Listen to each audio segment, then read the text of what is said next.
안녕하세요. 세상의 모든 것. 오늘은 연금저축 IRP에 대해서 알아보겠습니다. 직장인에게는 연말정산에 도움을 주죠. 사업자에게도 종합소득 신고할 때 도움됩니다. 자, 연금저축 IRP에 각각 얼마를 납입해야 할까요? 참 심플하면 좋은데 그렇지 않습니다. 그리고 납입했을 때 세금 혜택은 과연 얼마나 받을까요? 그리고 올해부터 세법이 변경되었다고 합니다. 700만 원이 아니고 900만 원이라고 하는데 이 말은 뭘까요? 요거 한번 확인해 보겠습니다.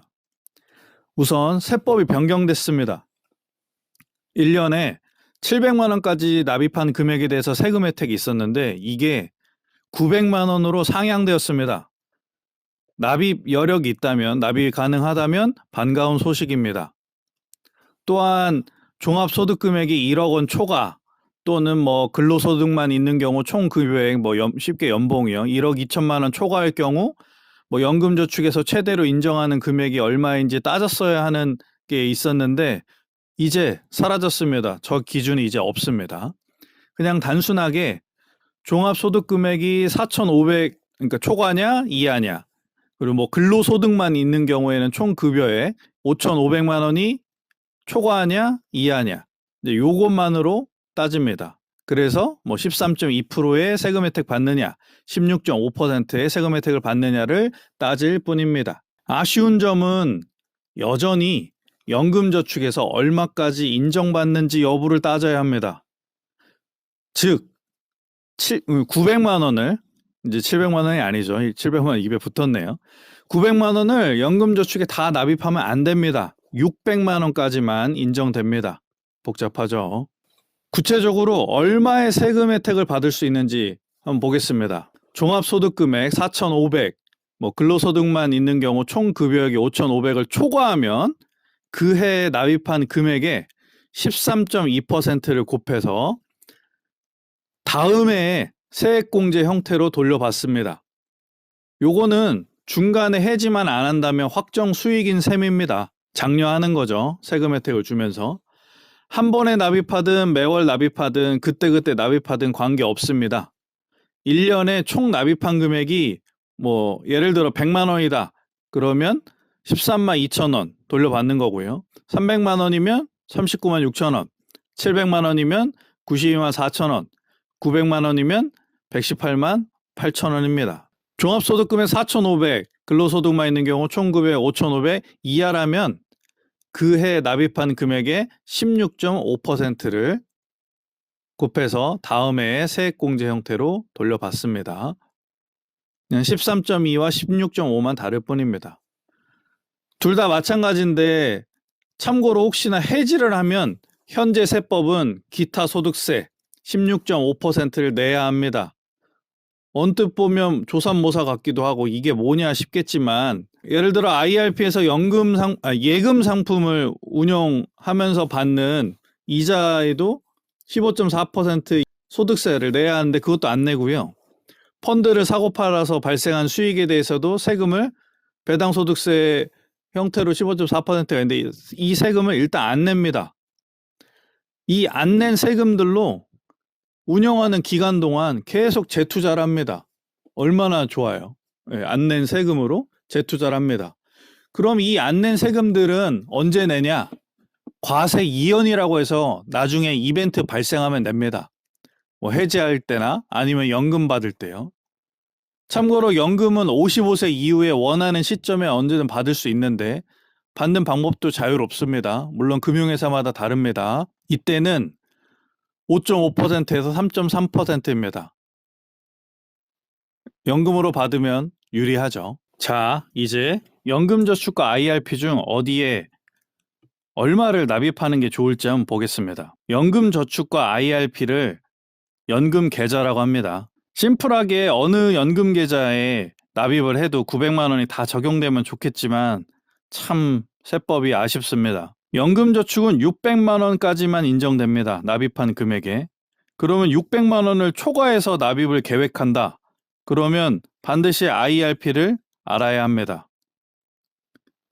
그런데 나는 그냥 심플하게 900만 원까지 낼 수 있는데 연금저축이 얼마 내고 IRP 얼마 내고 귀찮다. 그럼 그냥 IRP에 납입하시면 됩니다. 납입할 때 900만 원을 납입할 때 유의할 점은 이제 내가 어떤 상품을 투자할지 여부입니다. IRP는 일단 금융회사마다 한 개씩 만들 수 있습니다. 그런데 금융회사마다 특징이 있습니다. 증권회사나 보험회사나 은행이나 다 좀 다릅니다.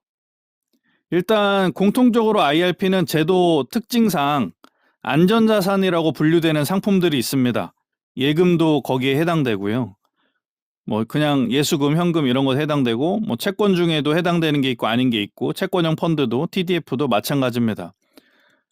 Anyway, 이 안전자산으로 분류되는 상품에 최소 30% 이상은 의무로 투자해야 합니다. 이거는 뭐 증권이든 보험이든 은행이든 어떤 걸 선택해도 마찬가지입니다. 그리고 뭐 예금만 난 100% 하겠다 가능합니다.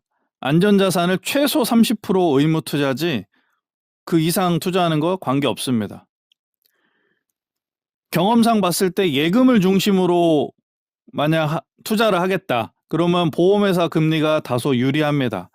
그런데 현재까지 향후에는 모르지만 계좌 수수료가 없는 다이렉트 IRP가 안 될 수 있습니다.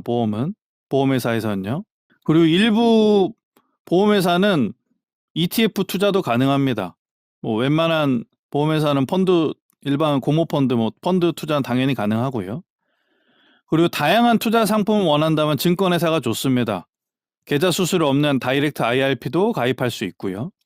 예금도 당연히 가능하고요. 뭐 펀드, ETF, 뭐 국채, 회사채 이런 채권 직접 투자도 가능한 증권회사가 있습니다. 다 다릅니다. 그건 확인해야 합니다. 은행은 어떻게 보면은 요 사이에 끼어 있는 뭐 존재 같습니다. 예. 되는 게 있고 안 되는 게 있고 애매한 게 있고 다이렉트 IRP가 있는 게 있고 없는 게 있고 예. 다만 이제 다른 금융회사보다는 친숙하게 가장 많은 사람이 가입하고 있는 것 같습니다. 한 개의 금융회사만 선택해서 계좌를 만들어도 되고 아까 IRP는 금융회사마다 한 개밖에 못 만드니까요. 여러 개의 금융회사를 선택해서 계좌를 만들어도 됩니다. 단 납입한 금액 예를 들어 900만 원까지 납입했다. 그럼 여러 개 금융회사에 쪼개서 납입을 해도 합산해서 900만 원 따집니다. 두 번째 방법은 연금저축에 600만 원, 연금저축이 600만 원까지 인정해 주니까요, 납입을. 그리고 IRP에 300만 원을 납입하는 방법입니다. 이 방법을 왜 생각하냐면 연금저축은 예금이나 이런 원리금 보장형 상품은 투자할 수 없지만 뭐 안전자산에 의무로 30%를 투자해야 한다 이런 말 없습니다. 완전 자유입니다. 즉 예금을 좀 생각하면 IRP를 가야 되고 비중을 높여야 되고 뭐 그런 거 관계없다. 나는 내 마음대로 좀 더 자유롭게 투자하고 싶다. 그러면 연금저축을 최대로 납입해야 합니다. 참고로 연금저축은 IRP랑 다르게 같은 금융회사에서도 여러 개 만들 수 있습니다. 그리고 연금저축은 IRP보다 조금은 복잡한데 뭐 금리로 운용되는 보험회사의 연금저축 보험이 있고 이 연금저축 보험은 사업비가 좀 있고 사업비를 빼고 예금 금리처럼 이런 금리로 돌아갑니다.